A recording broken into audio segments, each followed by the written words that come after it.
stripes we, Pastor Rakshakan, I'm just getting this okay here. Just 1 second. Was talking about is Mary, how they used a scripture called "By His stripes we are healed," and then that scripture delivered. I mean, the power of God brought about that healing. जैसे कि हम अभी जो pastor रक्षागन है तेलंगाना से, उनकी जो हमने अभी गवाही सुना कि कैसे जो है उनके जो कलीसिया में उनकी संगति में एक बहन आती है जिनका नाम मैरी है और पिछले दिनों में जैसे डॉक्टर्स ने उनके बारे में जो डायग्नोज़ किया, जो समस्या का पता चला कि उनके पेट में कुछ समस्या है और उसके लिए पैसे की ज़रूरत है जिसके द्वारा जो है उनका उपचार किया जा सके, लेकिन वो गरीब परिवार से। लेकिन जो हमारे पास्टर रक्षागण हैं, उन्होंने जो है, जो वचन है परमेश्वर का, जिसमें पहला पत्रस 2 का 24 जिसमें लिखा है कि उसी के मार खाने से तुम चंगे हो गए। उस वचन को उन्होंने लिया, उस वचन के द्वारा उन्होंने जो उस वचन के ऊपर में वो खड़े रहे स्थिरता के साथ, उन्होंने उस बहन को भी बताया, उस बहन को भी सिखाया और उसी वचन के द्वारा चमत्कार उस बहन के जीवन में हुआ। Now, see, I'm gonna say, be very careful with using the word of God. That's what the point is. Before we start into the main teaching, be careful so how you use the word of God. आज की रात जो है, हम आज की जो रात शिक्षा को जो हम शुरुआत करने से पहले जो मुख्य बात है जो मैं आपको बताना चाहता हूँ वो ये है कि जब आप परमेश्वर के वचन को इस्तेमाल करें तो उस समय आप बहुत केयरफुली, बहुत ही ध्यान से जो है उस वचन को इस्तेमाल करें। Pastor Nikhil said that the scripture was in English. By His stripes we are healed. Right? That's correct, right? That's what he said. जैसे इंग्लिश में ये जो आयत है इस प्रकार से लिखा है कि जैसे पास्टर निखिल ने भी कहा कि by his stripes we are healed, मतलब इंग्लिश में इस प्रकार से लिखा और हिंदी में कि उसी के मार खाने से तुम चंगे हो गए। Now, uh, that, sorry to say, we'll go into that little bit to understand not just the grammar and the English language. The meaning is twisted here and there, and that's how Satan often twists the meanings by throwing words. यहाँ पर मैं आपको एक बात बताना चाहता हूँ, please आप मुझे गलत मत समझिएगा, बस मैं आपको इस बात को समझाना चाहता हूँ और यहाँ पे जो मैं बात आपको बता रहा हूँ, वो जो व्याकरण है, जो ग्रामर है, उसको करेक्ट नहीं कर रहा हूँ, उसको सही नहीं कर रहा हूँ, उसके बारे में नहीं सिखा रहा हूँ, लेकिन इतना बता रहा हूँ कि जो वचन में लिखा है कि कैसे उस वचन को इस्तेमाल करना है। See, the scripture that Mary and Pastor Akhakan stood upon is 1 Peter 2:24. Don't read it, just say what I said. Yeah. 1 Peter सो 2:24. यहाँ पर हम देखते हैं जो वचन है पहला पत्रस 2 का 24 उसको हम पढ़ेंगे नहीं, लेकिन ध्यान दीजिए यहाँ पर क्या है कि जो पास्टर रक्षाकन है और जो सिस्टर मैरी है, कैसे उस वचन के ऊपर में वो स्थिर खड़े रहे। Okay. That is written by Peter, and that is written after Jesus has gone to the cross, after so the stripes were put on Jesus. After, so okay? That was written afterwards. ये जो आयत हम पढ़ रहे हैं, जो वचन हमने पढ़ा है, ये पत्रस प्रेरित पत्रस के द्वारा लिखा गया है और ये आयत तब लिखी गई है, यीशु मसीह के होने के बाद, क्रूसीकरण से पहले नहीं, क्रूसीकरण के दौरान नहीं, लेकिन क्रूसीफाई होने के बाद जो है ये आयत लिखी गई है। Now, this is very important. The tense is important because when Peter writes it, it is past tense. Past tense matlab ho gaya. All right? Jesus has taken the stripes. It is not being taken. It's not present tense. It is past already when Peter is writing this 1 Peter 2:24. अब यहाँ पर ध्यान दीजिए, ये आयत जब पत्रस प्रेरित लिख रहा है, उस समय क्या हुआ कि ये जो भविष्य में हो रहा है या वर्तमान में जो हो रहा है, उसके बारे में नहीं, लेकिन जो भूतकाल में मतलब जो समय हो बीत चुका है, जो हो चुका है, उसके बारे में वो लिख रहा है। इस बात को यहाँ पर ध्यान दीजिए।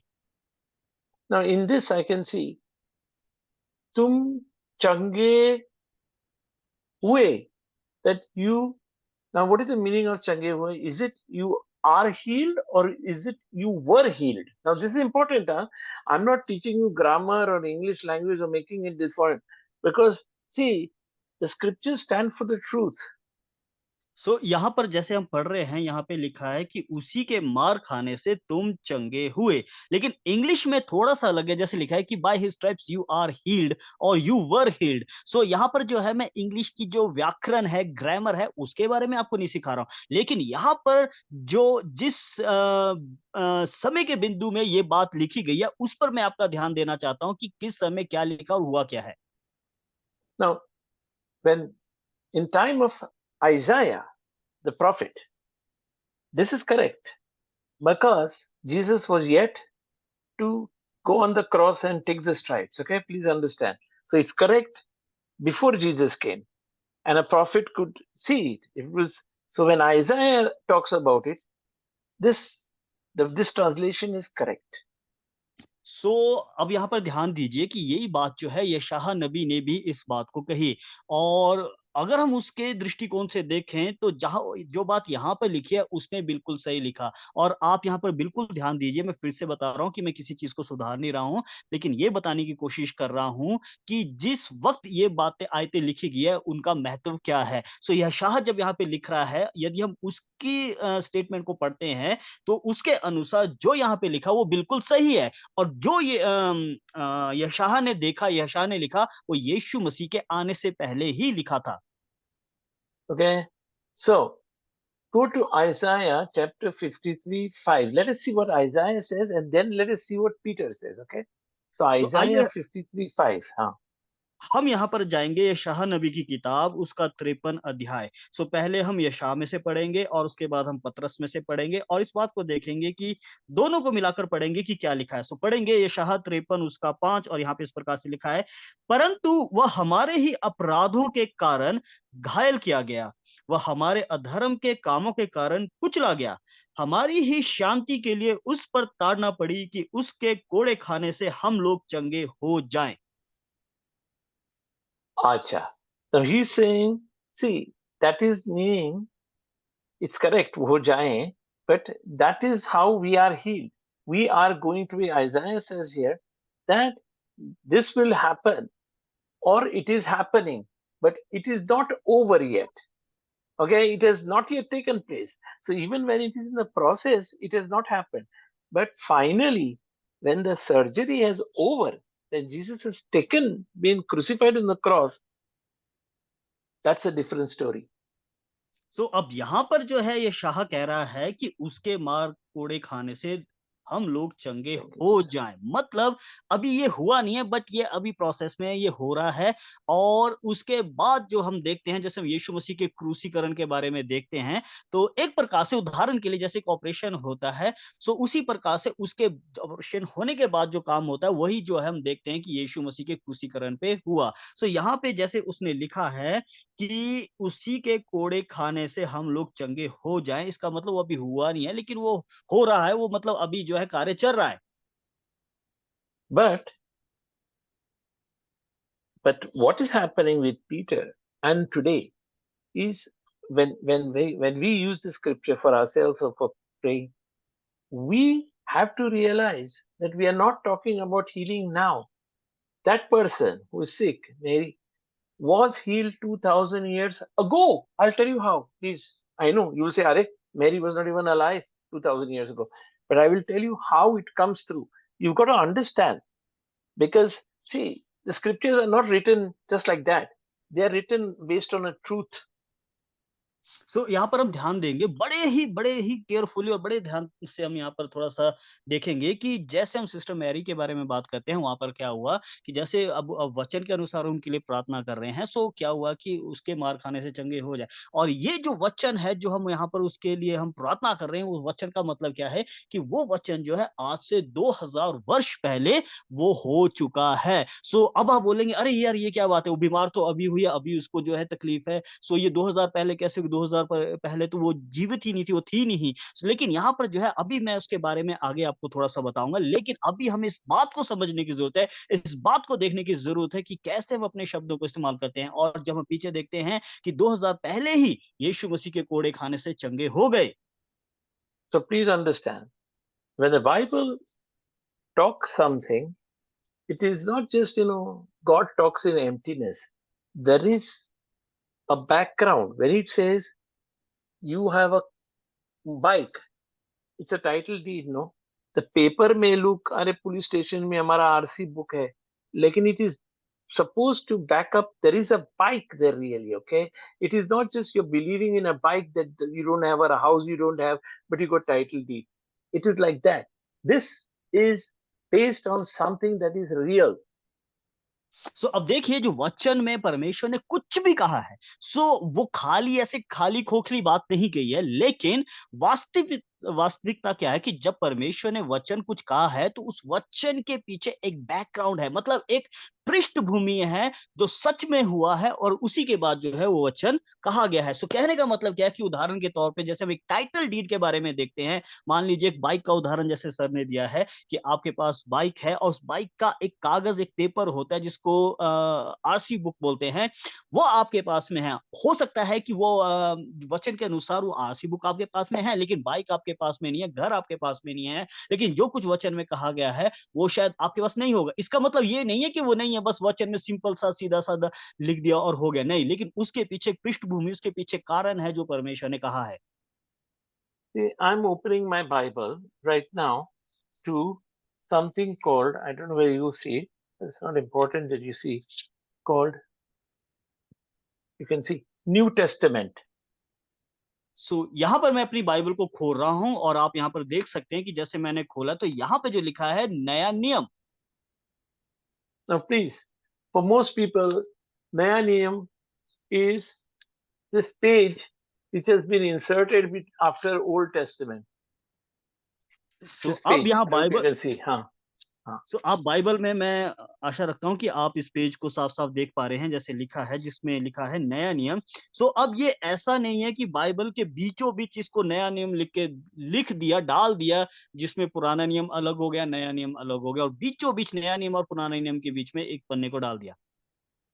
See, that is not the new Niyam. The new Niyam is the moment Jesus sacrifices on the cross. Okay, I'm not taking argument with it, but I know we refer to it commonly as a new Niyam, but the New Testament, the New Covenant, starts at the crucifixion. That's where we get our healings and everything by what has happened on the cross. सो अब ध्यान दीजिए यहाँ पर जो है असल में नया नियम इस पन्ने से शुरू नहीं होता है, लेकिन जो नए नियम की शुरुआत होती है वो उसी समय से शुरुआत होती है जब प्रभु यीशु मसीह ने क्रूस पर बलिदान किया। आमीन। और उसी के बाद जो है नए नियम की शुरुआत होती है। तो यहाँ पे जो मैं इस बात को बता रहा हूँ, आपके पास तर्क वितर्क हो सकते हैं बाइबल को लेकर, लेकिन उसकी बात मैं नहीं कर रहा हूँ। लेकिन यहाँ पे मैं सिंपल सी बात आपको सीधी साधारण सी बात बता रहा हूँ कि यीशु मसीह के बलिदान के द्वारा बाद ही जो है हम नए नियम में आते हैं, नए नियम की शुरुआत होती है और जो वाचा है, जो नई प्रतिज्ञा उसकी शुरुआत होती है। Let me explain it using the same example I used for Pastor Naveen's Rajasthan group teaching that old man, whom I'm glad to know that he's become an evangelist now. तो और यही बात जो है मैं पिछले समय में जो है राजस्थान ग्रुप के साथ बाँट रहा था और वहाँ पे जो पास्टर नवीन हैं, उनके कलीसिया के उनके लोगों के साथ और वहाँ पे मैं एक बात को देखकर बहुत खुश हुआ कि वहाँ पे एक वृद्ध व्यक्ति है, जो कि जिन्होंने सुसमाचार को सुना और विश्वास करके अब जो है वो सुसमाचार की सेवकाई कर रहे हैं। So this is an example I gave him about just 1 Peter 2:24 to explain the same thing I'm explaining to you. So I'll use, this was probably given 3 years ago. I'll use that same example I gave him. सो यही एक बात है जो उदाहरण जो है मैंने उनको भी दिया था, जो मैं अभी यहाँ पर दे रहा हूँ कि जो लगभग 3 साल पहले की बात है जब उन्होंने इस बात को सुना, सो उस उदाहरण को सुनकर जो है उनके जीवन में उसने काम किया। Now, let's say, the a, a son, a boy is, a father tells a boy after school, which opens, say gets over at 1:30, you can go and eat in this restaurant. Today nobody will be at home. You can eat in this restaurant, okay? Otherwise, because the house will be closed, please eat in this restaurant, तो your अब lunch. देखिए इस उदाहरण में, इस कहानी में क्या है कि एक पिता है और उसका एक छोटा बेटा है और बेटा जो है अब पापा जो है पिता उस बेटे से कह रहा है कि स्कूल खत्म होने के बाद मतलब छुट्टी के बाद जैसे मान लीजिए 1:30 बजे उसकी छुट्टी हो जाती है, तो तुम घर पर नहीं लेकिन ये एक रेस्टोरेंट है जहाँ पर जाकर तुम खाना खा सकते हैं क्योंकि घर पे कोई नहीं होगा, सो जाकर जो है तुम वहाँ रेस्टोरेंट में खाना खा लेना। Now, the boy goes to school, right? He's gone to school. He heard his papa saying, "Go to this restaurant, eat a thali." The boy is gone. He's going to go at 1:30 and eat a thali because his father says it, just like our father here writes down our in this Bible. अब देखिए वो बच्चा है उसको नहीं मालूम कि क्या है क्या नहीं, लेकिन उसको इतना पता है कि उसके पापा ने, उसके पिता ने ऐसा कहा है कि स्कूल खत्म होने के बाद, छुट्टी के बाद 1:30 बजे जो है घर पे कोई नहीं होगा तो आपको इस रेस्टोरेंट में जाके जो है खाना खाना है। अब बच्चे ने वैसा ही किया क्योंकि उसके पापा ने उसको बोला है, सो वो गया और वहाँ पर जाकर उसने खाना खाया। सो ये ऐसे ही है जैसे अब हमारे पिता ने बाइबल में हमें जो है बहुत सारी बातें कही हैं, सो उसने उसका पालन किया।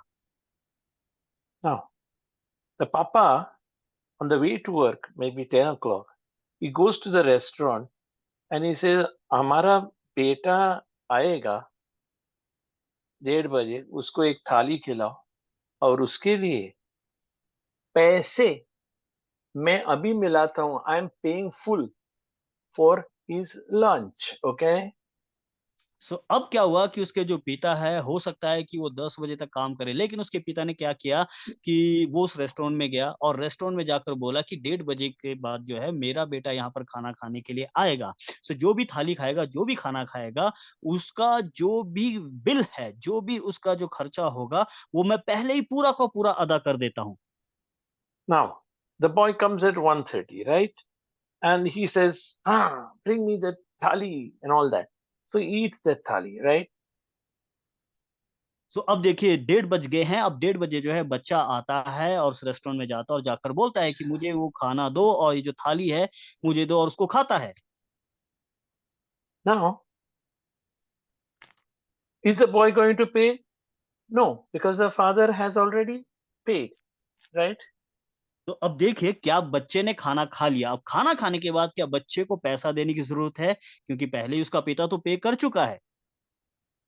Now, if the restaurant fellow says, no, अरे तुमने खाना खाया, तुम्हारा बाप कौन है हम नहीं जानता, तो what is the situation? He says, मेरे पिता ने बोला करो, उसने पैसा दिया होगा, हमको मालूम नहीं. Now, what if the restaurant fellow asks, demands that boy pay for that thali? सो अब देखिए सिचुएशन यहाँ पे परिस्थिति क्या है कि उसने खाना खा लिया और अब जब बिल की बारी आती है तो जो रेस्टोरेंट का जो काम करने वाला है, जो मालिक है वो जो बच्चा उसको बोलता है कि मैंने खाना खा लिया है तो इसका जो बिल है वो मेरे पापा ने पे कर चुका है। लेकिन अब यहाँ पे जो रेस्टोरेंट वाला है, जो व्यक्ति है या मालिक है वो बोलता है कि अरे! कौन तुम्हारा पापा है, कौन-सा पिता हमें नहीं मालूम क्योंकि हमें नहीं मालूम लेकिन तुम्हें जो है बिल अब देना पड़ेगा। सो अब ऐसी परिस्थिति में क्या करना चाहिए? क्या होना चाहिए?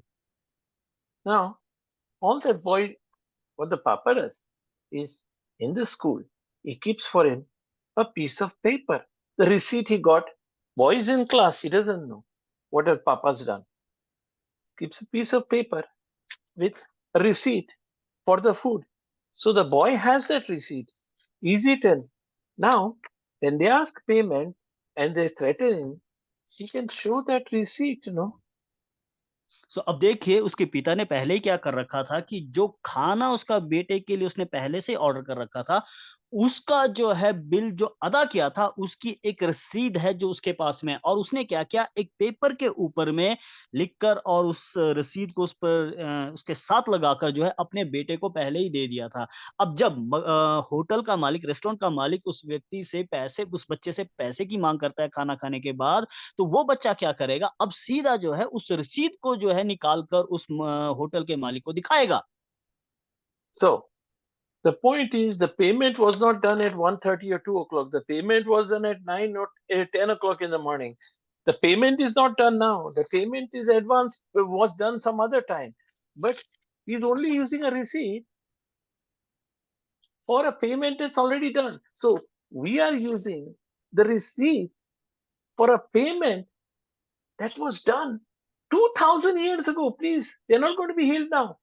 Our healing, our food was provided 2000 years ago by the stripes of Jesus.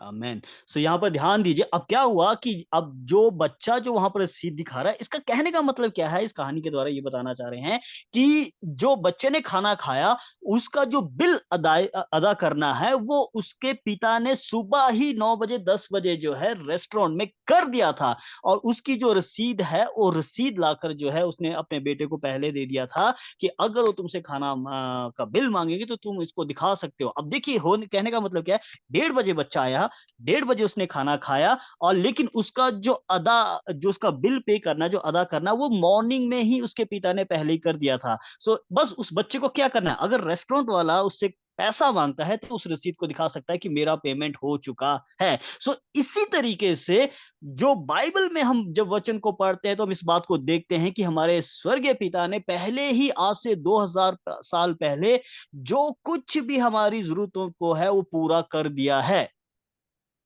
See, actually, I try to understand everything through the Bible. Okay, I don't try to teach you my theory. So I'm going to explain to you how this is very important. That what happens when and what is the Holy Spirit trying to inspire us.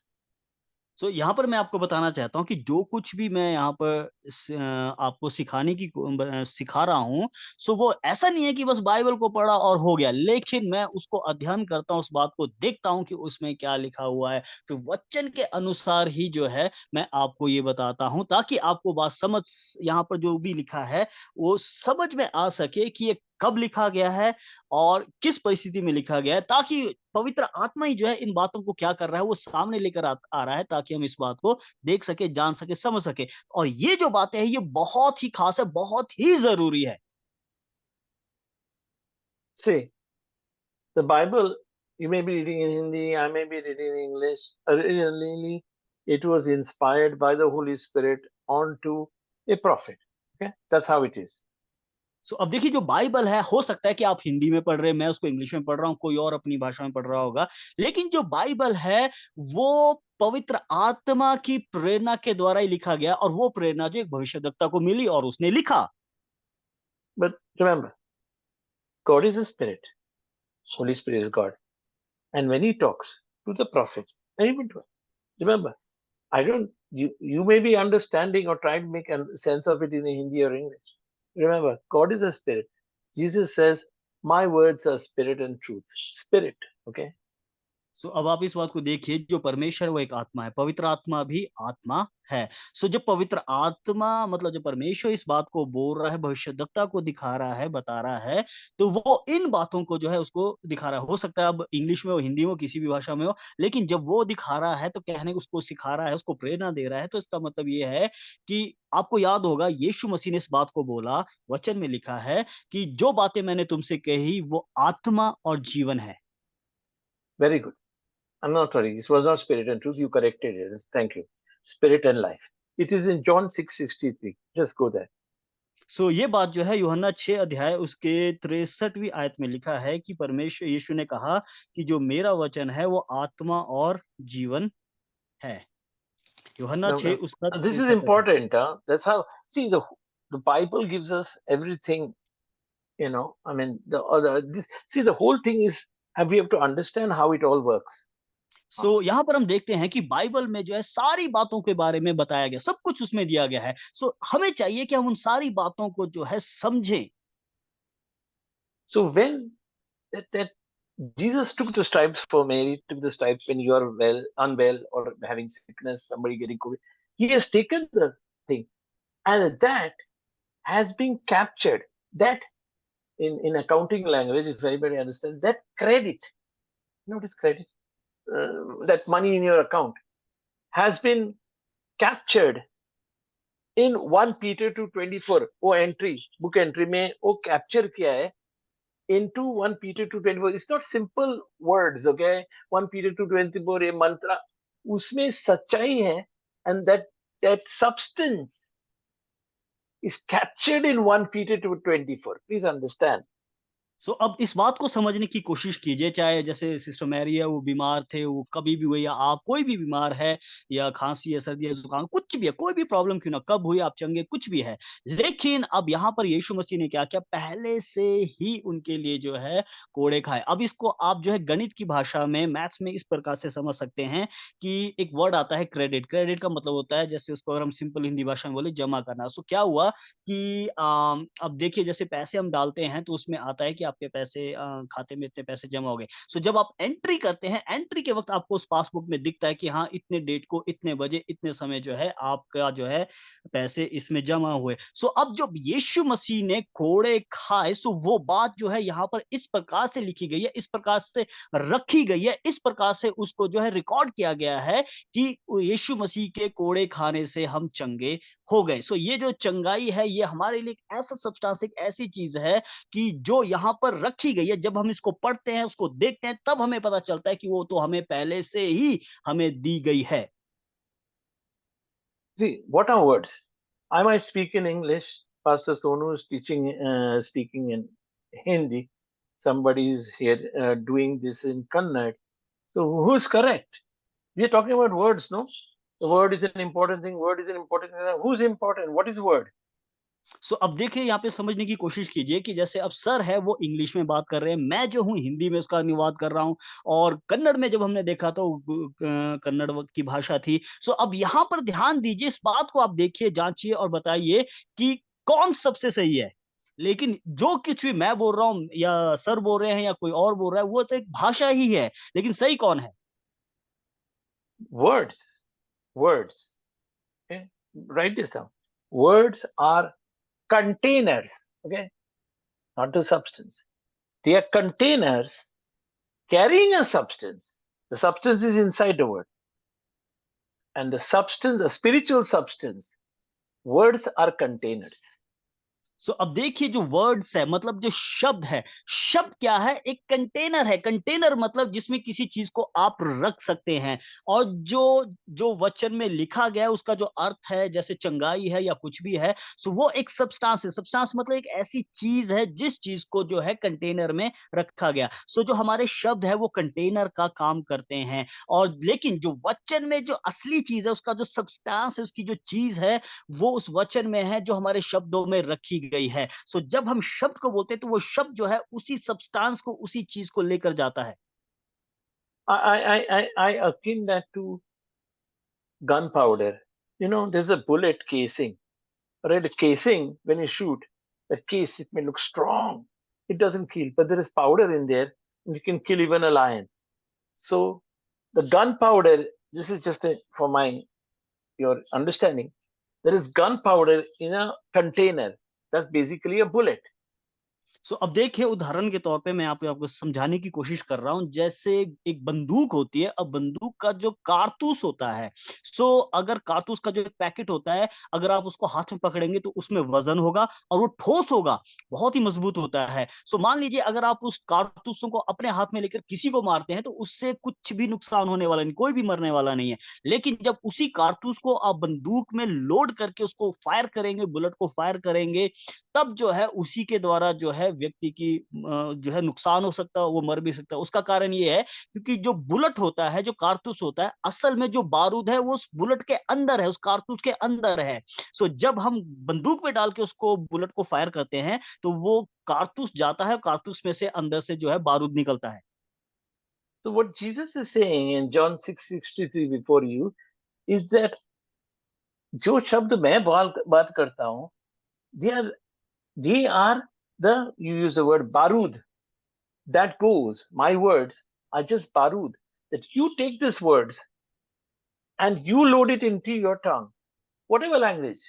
It may, Pastor Rakshakan may have prayed or maybe in Telugu, or you may talk in whatever, Kannada.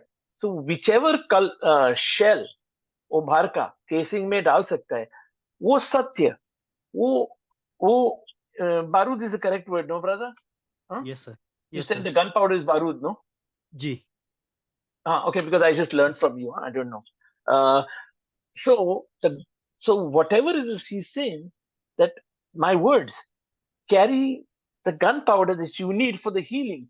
So the gunpowder that Jesus gave, I'm just using the example, 2000 years ago, is the gunpowder that was delivered to Mary now. Though it was loaded, it was there 2000 years ago, but it was loaded in Pastor Rakshakan's tongue. आमेन।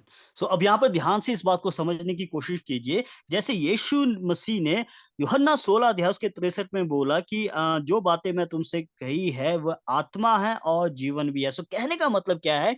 अब ये जो वचन है आप जो है किसी भी भाषा में बोले, चाहे कन्नड़ में बोले, तेलुगु में बोले, हिंदी, अंग्रेजी किसी भी भाषा में बोले, लेकिन जैसे एक बुलेट का एक कारतूस का एग्जाम्पल दिया गया। सो जो कारतूस है वो क्या है? एक केस के समान है, लेकिन कारतूस के अंदर बारूद होता है, उसी के अंदर जो है गन पाउडर होता है, जो कि खतरनाक होता है और जो काम करता है। सो उसी प्रकार से अब हम चाहे किसी भी भाषा में बोलें, तो वो एक शब्द है, लेकिन उस शब्द के अंदर जो सामर्थ है, वो जो बारूद का काम करता है, वो है यीशु मसीह का वचन, यीशु मसीह का जो यीशु मसीह ने कहा है, जो यीशु मसीह ने किया है। सो हमें इस बात को समझने की ज़रूरत है, चाहे हम किसी भी भाषा में बोले। अब जो जैसे पास्टर रक्षानंद ने इस बात को बोला सिस्टर मैरी के केस में, उन्होंने क्या किया? चाहे किसी भी भाषा का इस्तेमाल किया, किसी भी कंटेनर का इस्तेमाल किया, किसी भी बुलेट का इस्तेमाल किया, लेकिन उसके अंदर में जो सब्सटेंस है, जो बारूद है, वो ये है कि यीशु मसीह ने आज से 2000 साल पहले उसी के मार खाने से चंगे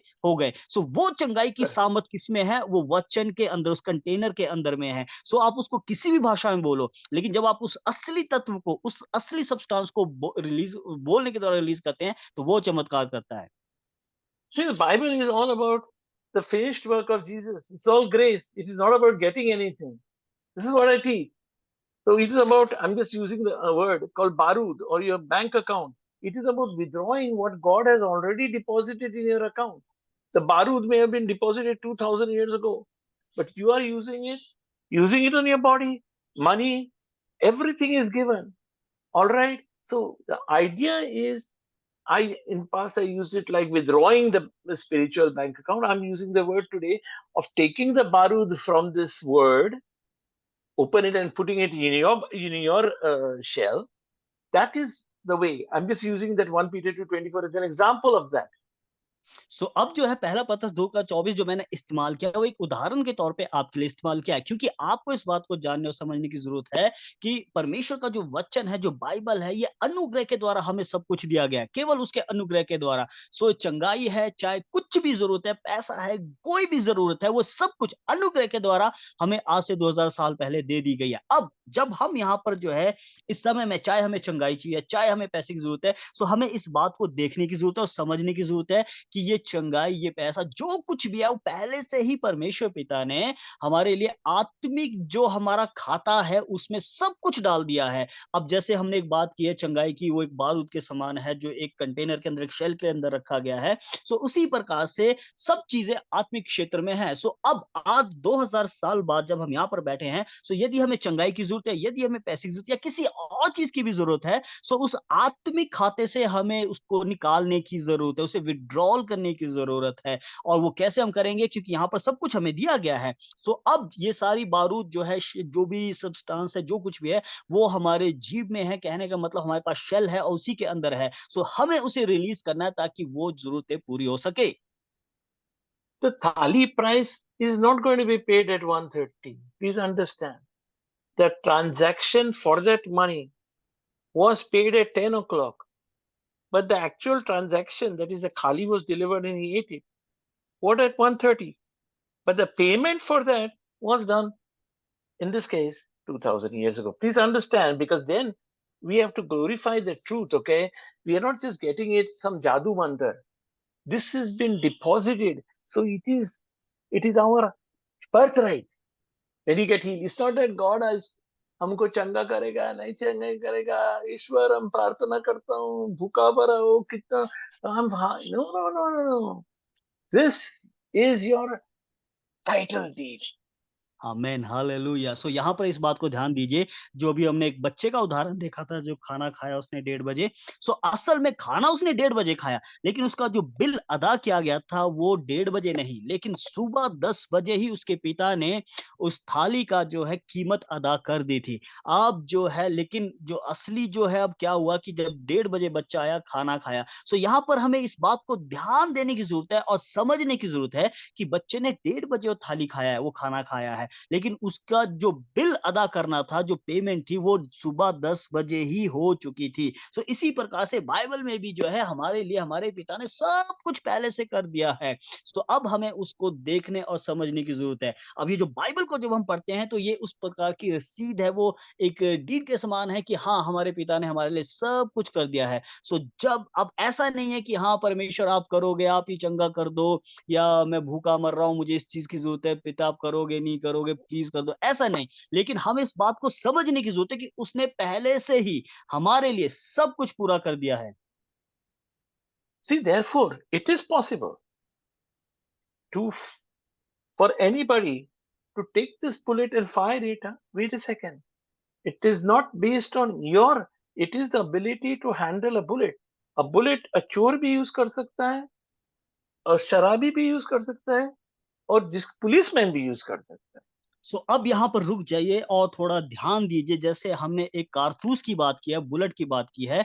सो अब इसको इस्तेमाल कैसे करना है, ये हमें आना चाहिए, क्योंकि देखिए वो जो कारतूस है, जो बुलेट है, उसको एक चोर भी इस्तेमाल करता है, उसको डाकू भी इस्तेमाल करता है, उसको जो है पुलिस वाला भी इस्तेमाल करता है। सो इसलिए हमको इस बात को मालूम होना चाहिए कि उस कारतूस को कब और कैसे, कहाँ इस्तेमाल करना है।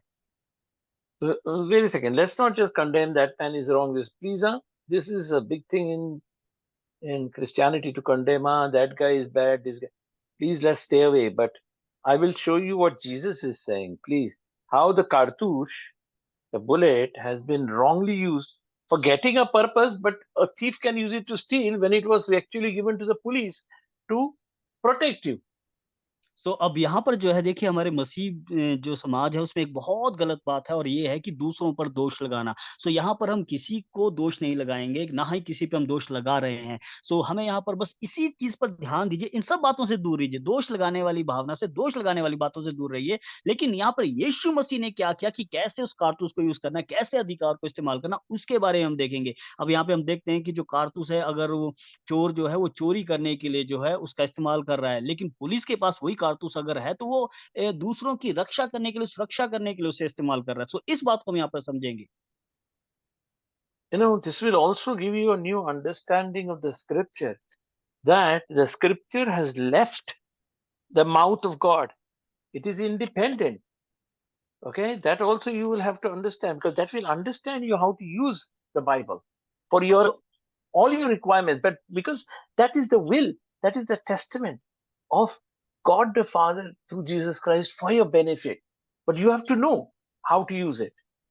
तो अब यहाँ पर ध्यान दीजिए कि जो नया जो बाइबल है, जो परमेश्वर का वचन है, वो हमें इसके बारे में मालूम होना चाहिए कि हमें इस वचन को कैसे इस्तेमाल करना है। क्योंकि ये जो वचन है, ये परमेश्वर पिता ने यीशु मसीह के द्वारा हमको दिया और सब कुछ उसमें पूरा कर दिया है। लेकिन हमें इसके बारे में पता नहीं कि हम कैसे इसको इस्तेमाल करना है, इधर करना है, उधर करना है, कैसे करना है। लेकिन हमें इस बात को बहुत ही ध्यान देने की ज़रूरत है और इसको समझने की ज़रूरत है कि कैसे हमें इस वचन को इस्तेमाल करना है, क्योंकि यीशु मसीह ने हमें सिखाया है।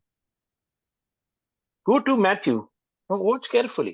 Only read one scripture, brother. Sometimes I make them read a Bible, the two, three scriptures mated together. Only one. Just first read Matthew chapter 7, verse 22 only. सो आइए हम देखेंगे मती रचित सुसमाचार उसका 7 अध्याय और उसकी 22वीं आयत को हम पढ़ेंगे। सो केवल एक ही वचन को यहाँ पे पढ़ेंगे और उसके अलावा कुछ नहीं, और यहाँ पे इस प्रकार से लिखा है, मती 7 उसका 22, ध्यान से सुनिए। उस दिन बहुत से लोग मुझसे कहेंगे, हे प्रभु, क्या हमने तेरे नाम से भविष्यवाणी नहीं की और तेरे नाम से दुष्ट आत्मा को नहीं निकाला और तेरे नाम से बहुत से आश्चर्य कर्म नहीं किए? Okay, bas. So now, who are these people? Praise the Lord, praise the Lord. Hey Prabhu, hey Prabhu. They're calling Jesus Prabhu, right? They are not some another religion and all that. They are, hey Prabhu, your people may be I don't know. I'm not judging. Maybe in the church, so Jesus doesn't say, but so there are people who are using the Bible. Okay, so that's what he's saying there.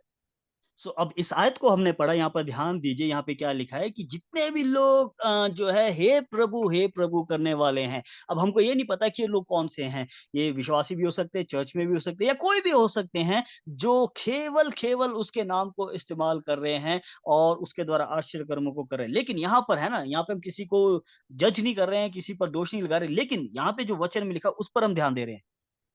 See the process of shooting the bullet. What is the power? तेरे नाम से. Follow that. तेरे नाम से. They are not doing some black magic or anything, huh? They are तेरे नाम से. They are doing all this miracles and wonders. Watch. तेरे यीशु के नाम से. अब यहाँ पर ध्यान दीजिए, इस आयत में हमने देखा है कि ये लोग जो कौन हैं, जो यीशु मसीह को बोल रहे हैं कि हमने तेरे नाम से जो है ये काम किए हैं, मतलब दुष्ट आत्मा को निकालना, चंगा करना और सब कुछ। सो यहाँ पर ध्यान दीजिए, ये वही लोग हैं जो यीशु मसीह को जानते हैं और ये कोई ऐसे लोग नहीं हैं जो काला जादू करने वाले हैं, तंत्र मंत्र करने वाले नहीं। लेकिन यहाँ पर वो साफ-साफ इस बात को चैलेंज कर रहे हैं, बोल रहे हैं, बता रहे हैं कि प्रभु तेरे नाम से हमने काम किए। तो भविष्यवाणी किया, दुष्ट आत्मा को निकाल दिया और तेरे नाम से बहुत कुछ काम किए. सो अगेन ही सेइंग तेरे नाम से. सो तेरे नाम से they are doing signs, wonders and miracles, showing the power of the word of God. So अब देखिए यहाँ पे ये लोग क्या बोल रहे हैं कि प्रभु देख, हमने तेरे नाम से भविष्यवाणी की और तेरे नाम से दुष्ट आत्माओं को नहीं निकाला और तेरे नाम से बहुत से आश्चर्य कर्म किए। तो सो अब यहाँ पर क्या है कि ये लोग बोल रहे हैं कि ये जो आश्चर्य कर्म है, ये जो सामर्थ के काम है, ये यीशु मसीह के नाम से किए। तो यहाँ पर बात क्या है कि वो जो कारतूस को कैसे उन्होंने जो है बुलेट को फायर किया, कैसे उसको फायर किया। सो यहाँ पर जो है कह रहे तेरे नाम से हमने किए। Please remember, this cartouche, this testament, this legal paper has been given for the children of God, for our benefit, okay? This is not just Kani. This is given because that is the way God has communicated to us all our blessings and all that. 1 Peter 2:24 and whatever it may be. सो अब देखिए, ये जो Bible है, जो वचन है, ये परमेश्वर पिता ने अपनी संतानों को दिया है ताकि वो इसका जो है फ़ायदा उठा सके, इसका जो है उसका पूरा-पूरा आशीष उनको मिल सके। सो ये कोई ऐसा नहीं है कि यहाँ पर बस कथा कहानियों की बातें कही गई है, खाली-खोखली बातें लिखी गई नहीं है। लेकिन आपकी आशीष के लिए, आपकी उन्नति के लिए दिया है क्योंकि ये वचन ही है जिसके माध्यम से, जिसके द्वारा पिता जो है बातचीत करता है। Now, go to now verse 23. That's why I asked you to keep 22 separate. Because people hit 23 and then the meaning is broken. So go to 23 jana. सो अब यहाँ पर तब हम मैं तब मैं उनसे खुलकर at once. तो आइए 23वीं आयत में जाएँगे, 23. लिखा है कि तब मैं उनसे खुलकर कह दूँगा, मैं तुमको कभी नहीं जाना, हे कुकर्म करने वालों, मेरे पास से चले जाओ। Okay. Now who are these? Oh, don't tell me they're sinners. No. That means these are not, it's like anybody. It's not that they're not born again and all that. It is not intended, the cartouche is intended for stealing. The cartouche is intended, the cartouche works. First of all, understand, the cartouche works independently and it is given for us to use like a policeman, it will be there. But you are not using it. I don't even know you, it says. Where does it say? तब मैं उनसे खुलकर दूंगा कि मैंने तुमको कभी नहीं जाना. Now this is important. कभी नहीं जाना ना. So these people, मैंने, that means you were really not in touch with me. You were saying Lord, Lord, but you were not in a heart touch with me. तो यहाँ पर ध्यान देने वाली बात है, अब जैसे हम कारतूस की बात को समझते हैं, कारतूस क्या है? वो स्वतंत्र है, उसको कोई भी इस्तेमाल कर सकता है। अब यहाँ पर जो चोर है, वो चोरी करने के लिए और पुलिस वाला है, वो सुरक्षा करने के लिए इस्तेमाल करता है। यहाँ पे जो परमेश्वर का वचन है, वो इसी प्रकार से है। वो एक कारतूस के समान है, उदाहरण के तौर पे कारतूस के समान है, इसको जो भी इस्तेमाल कर सकता है। अब यहाँ पर ये नहीं लिखा कि ये जो लोग वचन के अनुसार जो कह रहे हैं कि हमने तेरे नाम से बड़े-बड़े काम किए, ये हम नहीं कह सकते कि ये कोई अविश्वासी है, अन्य जाति है, विश्वासी है, कौन नहीं, उस बात को हम छोड़ देते हैं। लेकिन यहाँ पर जब उन्होंने कहा कि हमने तेरे नाम से ये काम किए, लेकिन यहाँ पे यीशु मसीह का प्रत्युत्तर क्या था? यीशु मसीह ने कहा, तब उसने उनसे खुलकर कह दूँगा, कहता है कि मैंने तुमको कभी नहीं जाना। कहने का मतलब क्या है कि बेशक वो परमेश्वर के वचन को इस्तेमाल कर रहे हैं, लेकिन हृदय में उनका परमेश्वर के साथ, यीशु के साथ कोई भी संबंध नहीं है, कोई भी रिश्ता नहीं है। कभी भी उन्होंने व्यक्तिगत तौर पे उसको जानने की कोशिश नहीं किया और बिना उसके जो है वो उसके वचन का इस्तेमाल कर रहे हैं। यहाँ पर जो है इस बात को हमें ध्यान देने की ज़रूरत है। That is what Pastor Nikhil was saying, that say कि मैंने तुझे कभी नहीं जाना. The meaning of that is you knew about me. You read in the Bible how to cast out demons and all that. But there was no relationship with me. See, this is what I'm trying to avoid. Using knowing about God, about Jesus, or knowing Jesus. End of the day, we are not doing some, how to run a cartouche only. We're not doing some cartouche danda here. This is intended as your inheritance, as your testament, as a child of God through Jesus. This is all a love game. You cannot remove it. That's what he's saying. That you have lost contact. There's no personal, you don't have a relationship with me. You know about me. You know the Bible, but you don't have a relationship. यहाँ पर जो है इस बात के द्वारा हम यही बताने की कोशिश कर रहे हैं कि यहाँ पे जैसे यीशु ने कहा कि मैंने तुमको कभी नहीं जाना। इसका मतलब क्या है कि अब ये जो वचन है ये कारतूस के तौर पे उनके हाथ में है और यीशु मसीह के नाम से वो काम कर रहे हैं। लेकिन हृदय में यीशु मसीह के साथ व्यक्तिगत तौर पे कोई भी संबंध नहीं है, किसी भी प्रकार का रिश्ता नहीं है, किसी भी प्रकार का कनेक्शन नहीं है, कोई प्रेम नहीं है, कोई भय नहीं है और बिना उसके वो क्या कर रहे हैं, वो परमेश्वर के वचन को जो है इस्तेमाल कर रहे हैं जिसके द्वारा जो है वो जो है उसको इस्तेमाल कर रहे हैं। लेकिन असल में इसीलिए यहाँ पर परमेश्वर का वचन बोलता है कि उस दिन मैं तुमसे कह दूँगा कि मैं तुमको कभी भी नहीं जाना क्योंकि उनके पास कोई रिश्ता ही नहीं है। और ये जो वचन है परमेश्वर ने एक टेस्टामेंट के तौर पे, एक नियम के तौर पे हमें पहले ही दे दिया है, वो भी हमारी भलाई के लिए। Till now, I don't have much time, but I want to teach you on faith. I don't have much time, but my subject today was entirely different. But this direction was taken because of Pastor Nikhil's opening remarks. Okay, but I wanted to teach. I don't want to teach on faith because it'll take time. But I can't close it without explaining something to you. यहाँ पर जो है मैं आपको जो है मेरे पास समय ज़्यादा नहीं है, बहुत कम है, लेकिन यहाँ पे मैं जो सारी बातों का निचोड़ निकाल के जो अंत में आपको ये बताना चाहता हूँ कि जैसे पास्टर निखिल ने जो गवाही दिया उसके बेस पे जो है हमने जो है आज की क्लास को लिया है। यहाँ पर जो है मैं विश्वास के बारे में आपको सिखा रहा हूँ, फेथ के बारे में, भरोसे के बारे में। इसके बारे में जब मैं सिखा रहा हूँ तो बिना इस बात को समझाए मैं यहाँ पर खत्म नहीं करना चाहता। All right. You've been using Vishwas. Bible's got Hebrews 11:1. Vishwas, Vishwas, Vishwas. You know all the scriptures, right? There are all kinds of teachings. The whole Bible and the YouTubes and Bible colleges and everything is full of Vishwas, right? यहाँ पर हम विश्वास की बात कर रहे हैं। इब्रानियों 11 अध्याय पूरा विश्वास के बारे में बोलता है और बाइबल कॉलेज जो सारे विश्वास से भरे, जो भी कलीसिया है, सब विश्वास के बारे में ही बात करती है, विश्वास के बारे में ही सिखा रही है। I'm going to teach you exactly the way the Holy Spirit is supposed to have inspired the prophet to write Hebrews 11:1. That is the way, to me, that is Vishwas. Not human being giving bhashan. I have a Vishwas in this prime minister. I have Vishwas in this, business. नहीं नहीं, वो विश्वास अलग और this विश्वास is totally अलग. यहाँ पे जो मैं विश्वास की असली परिभाषा आपको बताने जा रहा हूँ, जो समझाने जा रहा हूँ, ये एग्जैक्टली सेम वैसे ही है जैसे पवित्र आत्मा ने भविष्यद्वक्ता को दिया और जैसे इब्रानियों 11 के एक जो 11 इब्रानियों 11 में लिखा गया उसके बारे में बताना उसके तरीके से नहीं जैसे लोग बोलते हैं या कोई टीचर बोलते हैं फिलोसोफर बोलते हैं लोग बोलते हैं कि मेरा विश्वास उस पे हाँ ये सरकार अच्छी है ये प्रधानमंत्री अच्छा है नहीं बिजनेस पे अच्छा है नहीं ये वाला विश्वास नहीं लेकिन जैसे पवित्र आत्मा ने उस भविष्यद्वक्ता को दिया वैसे ही मैं आपको बताना चाहता हूँ Now, in short, let me tell you, otherwise, I'll get in this, there's no time. In short, Hebrews 11:1.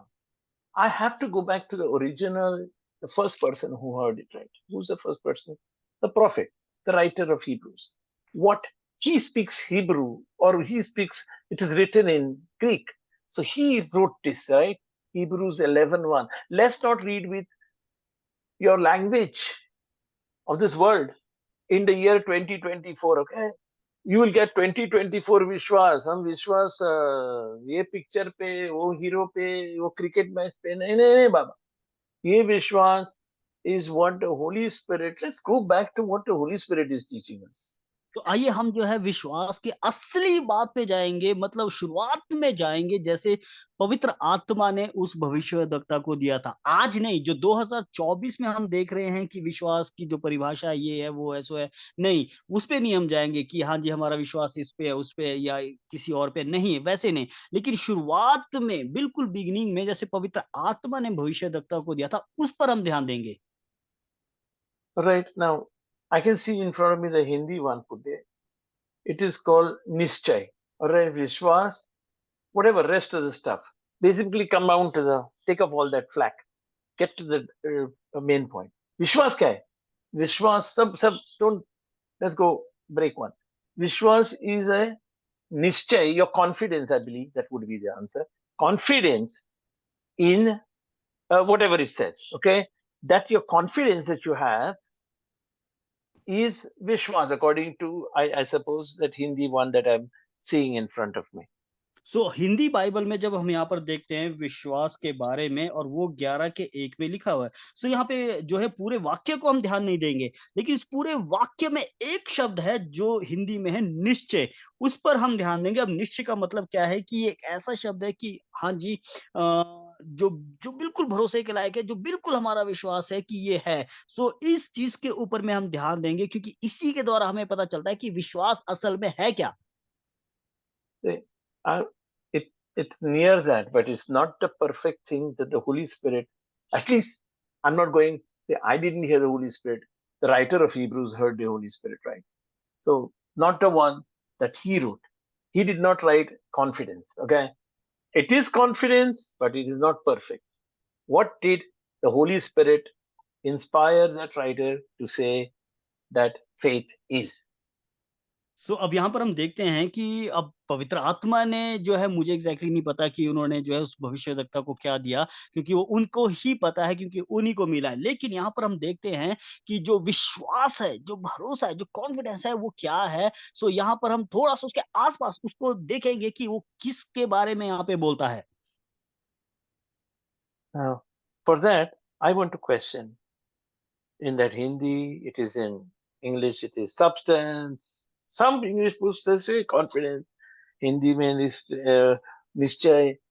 What is the real meaning that writer said? Yeah, faith. See, I'm careful not to use the word vishwas. Faith is. Faith equals to what? Here it's written faith is equal to nischay. Some Bibles tell you faith is equal to substance. But what is it really written in the Bible? It's surprising that that that is not there. What they've got, but what I'm showing should actually bless you, huh?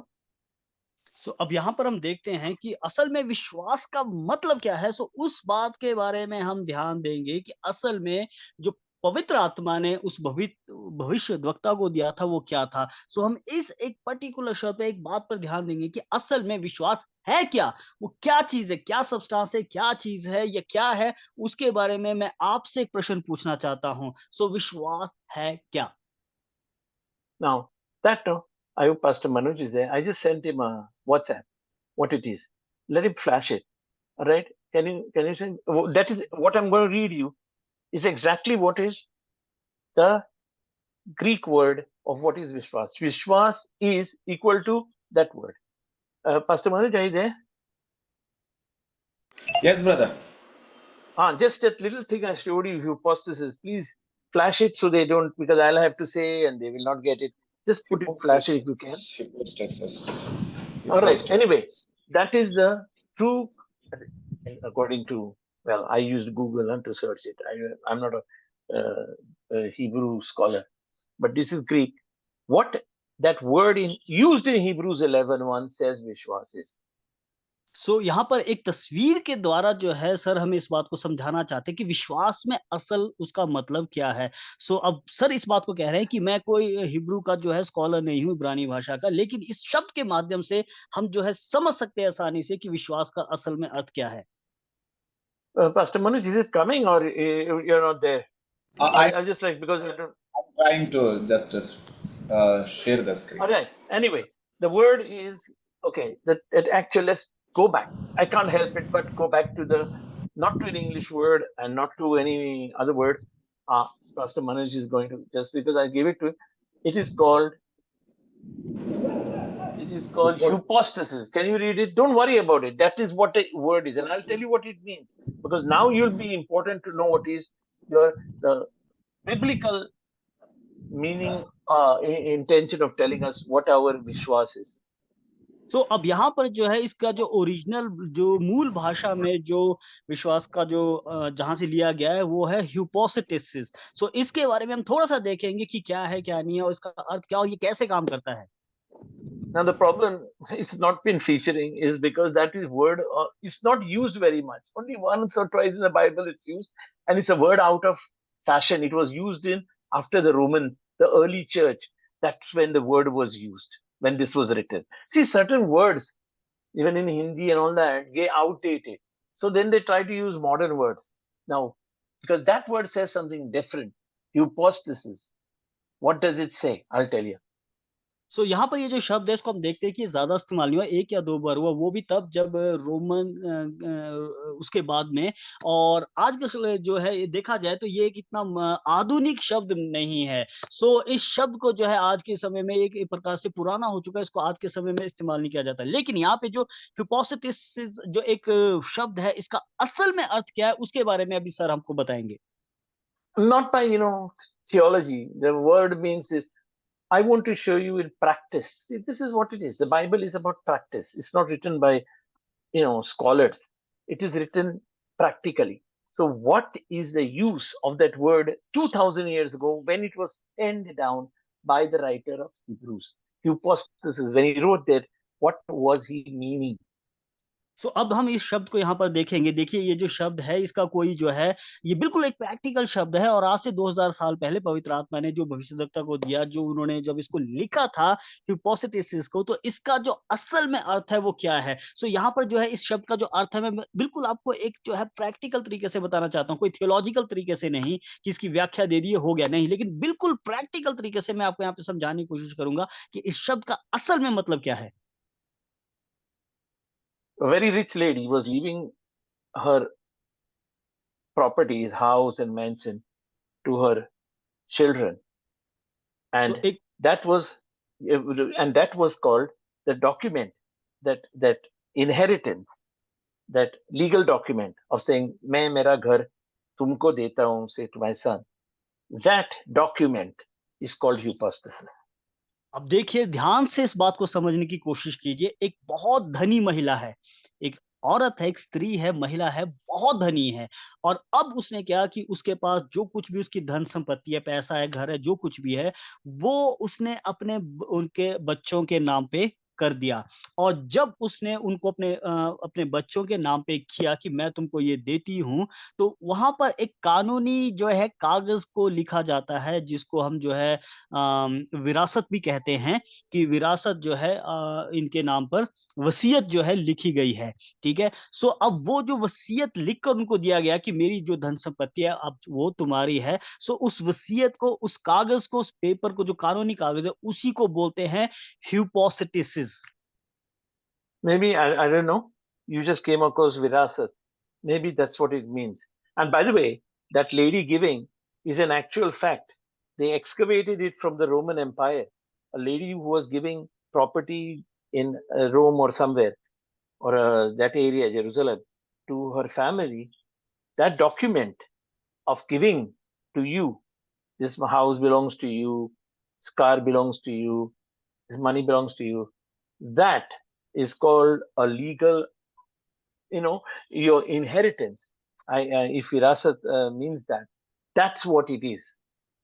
सो अब देखिए ये जो विरासत शब्द हमने इस्तेमाल किया मतलब जो वसीयत होती है जिसको हम इंग्लिश में विल भी बोलते हैं। सो अब ये जो वसीयत है जो वो उसको दी गई इसका अर्थ क्या है कि एक ऐसा कानूनी कागज है जिसको कोई भी जो है चुनौती नहीं दे सकता। लेकिन जब उसमें एक बार कह दिया कि ये जो है ये अब जो है मेरा घर तुमको मैं देता हूँ, ये मेरी गाड़ी है तुमको है, अब से ये गाड़ी तुम्हारी है। सो उसका जो अधिकार है वो उसको मिल रहा है, वो वसीयत के द्वारा अब उसको मिल रहा है। अब ये जो कानूनी कागज है जो वसीयत जिसको बोलते हैं सो उसी को बोलते हैं hypostasis। So Hypostasis. ये कानूनी कागज है जो this testament, this wasiyat has been written by God the Father, the New Testament and the Old Testament. इसमें लिखा है 1 Peter 22:24 that lunch has been paid. This is a receipt. Devil cannot try to cheat you. You have to say. He tries to say, it is written, it is written. Well, Jesus also says it is written. So it's a legal document. They didn't say ऐसा ही हुआ. It is written. It is written. कानूनी paper पे लिखा है. That is how you work the word. And that is your faith. Your faith is an action. It is written. ये receipt, lunch दिया है. Finished. I don't owe you any money. I have my lunch and I have my healing. I have my prosperity. You have. So that's how we go through this kanuni paper document for you. Amen, amen, hallelujah. So यहाँ पर जो है अब ये जो Bible है जो चाहे पुराना नियम है चाहे नया नियम है, ये जो परमेश्वर का वचन है, ये जो लिखा हुआ वचन है, जो लिखित वचन है, यही उस एक कानूनी कागज के समान है।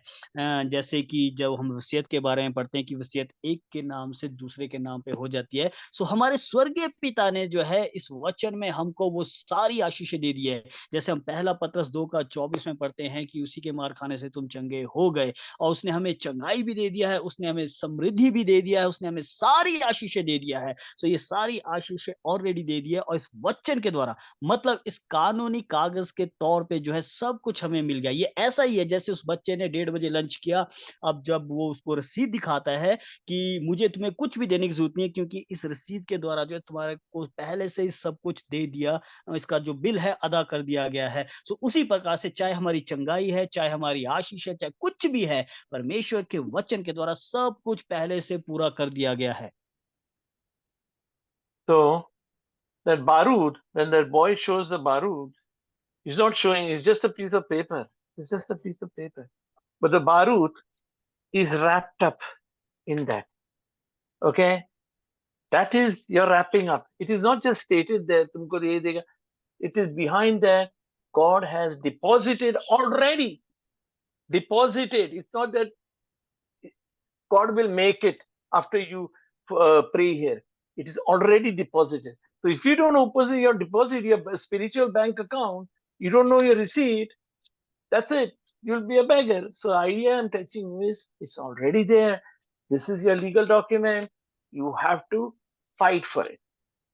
तो अब देखिए यहाँ पर जो है जैसे उस बच्चे ने उसको बिल दिखाया तो वो क्या है, वो देखने में तो एक कागज का टुकड़ा ही है, लेकिन उस कागज के टुकड़े में असल में क्या है, वो वैसे ही है जैसे उस बुलेट के अंदर, उस कारतूस के अंदर में जो है बारूद है, सो जो गन पाउडर है, सो उसी प्रकार से उस पेपर में कुछ नहीं, लेकिन पेपर के अंदर में जो चीज है वही इस बात को दिखाता है कि उसका जो सारा बिल है वो पे हो चुका है। इन द सेम वे परमेश्वर पिता ने ऑलरेडी पहले से ही, आज से कई हजारों साल पहले ही उसने हमारे लिए सब कुछ अदा कर दिया है और सब कुछ अदा करके ये जो रसीद है, जो परमेश्वर का जीवित वचन है, जो कलाम है, ये उसने हमें दे दिया है कि अब तुम्हारे पास में चंगाई है, तुम्हारे पास में समृद्धि है, तुम्हारे पास में आशीष है, जो तुम्हें चाहिए वो सब कुछ इस वचन में ही है। सो हमें जो है उस वचन को देखना है, समझना है, और जब शैतान हमारे पास आए तो हम उसको सीधा सीधा इस बात को बोल सकते हैं कि लिखा है वचन में, हमें इस वचन को निकाल कर उसको दिखाना है कि लिखा है और इस तरीके से हम उससे जो है लड़ सकते हैं और जो कुछ हमारा है अधिकार के साथ हम हासिल कर सकते हैं। Praise the Lord. See, I'm also seeing that people who don't get healed with one period to 20% is because ऐसे चलता है, ये ईश्वर का whatever it is, destiny or something. People, you got to get sick of being sick. You cannot tolerate it. You got to be sick of being poor. Till you come to a such point, Satan बोलेगा नहीं नहीं नहीं नहीं होता है, सब गरीब रहते हैं, चलो जग में. But I've seen people who get miracles are people who are not accepting any difference from हमारा हक, हमारा identity. So that is the difference. Are you willing to fight for the legal document, or is it just looking like Satan says, लिखा है लेकिन क्या फायदा, इसमें paper है? No, no, no. So the depends is, that is your belief, different than faith. Your belief is your action. How much are you going to insist that this is it? By the stripes of, you could be dead, or somebody could be dead, somebody could be sick, somebody could be broke. I know, and I have seen things change, but there is a point. It doesn't happen automatically. You need to fight for your right. तो अब यहाँ पर जो है देखिए कई लोगों को मैंने इस प्रकार से सुना है कि जैसे पहला पत्रस 2:24 में साफ लिखा है कि उसी के मार खाने से तुम चंगे हो गए, लेकिन कुछ लोग हमेशा इस प्रकार से बोलते हैं, ओ ये तो चलो परमेश्वर की इच्छा है, परमेश्वर की मर्जी, अगर उसने मुझे ऐसी रखना तो ठीक है चलेगा। ये सब बकवास है, ये हाँ, फालतू की बात है। लेकिन असल में जो है आपको चाहिए कि आप इस बीमारी से थक चुके हो, आप ऊब चुके हो, अब आपको चंगाई चाहिए क्योंकि आपके पिता ने ऑलरेडी पहले से ही आपको चंगाई दे दिया है। सो आपको चाहिए कि आप उस वचन को लेकर, इस कानूनी कागज को लेकर, इस वसीयत को लेकर, अपने अधिकार को लेकर जो है उस चंगाई के लिए लड़े, क्योंकि वही असली भरोसा है, वही असली अटल भरोसा है, अटल विश्वास है जिस पर आपको खड़े रहना है, जिसके द्वारा आप अपनी चंगाई पा सके। और केवल चंगाई नहीं, लेकिन पिता ने आपको सारी आशीषें आपको दे दी है, सब कुछ उसने आपको पहले से ही दे दिया है। सो अब आपको चाहिए कि आप गरीबी में ना मरे, आप गरीबी में ना सड़े, आप बीमारी में ना मरे, लेकिन आपको वो आशीष चाहिए क्योंकि आपके पिता ने पहले से दे दी है। सो इसलिए इस वचन को लेकर और इस कानूनी कागज जो परमेश्वर पिता की ओर से हमें दिया गया है, जो कुछ यीशु ने 2000 साल पहले हमारे लिए सब कुछ कर दिया है, अपने अधिकार को ले उठे, खड़े हो जाए और इस वचन के द्वारा आपको करना पड़ेगा। ऑटोमेटिकली कुछ भी नहीं होगा, लेकिन उसके लिए आपको फाइट करना पड़ेगा, आपको लड़ना पड़ेगा। कानूनी कागज आपके पास है, वसीयत आपके पास में है और सब कुछ पिता ने आपको दे दिया है। सो उठ खड़े हो और अपने अधिकार को लेकर लड़े। Okay, just let me finish this. Go to only one scripture and show it. Matthew chapter 11, verse 12. Kara, verse 12, 12. हम देखेंगे मत्ती उसका 11 अध्याय और उसकी 12 आयत को। मत्ती 11 और उसकी 12 आयत।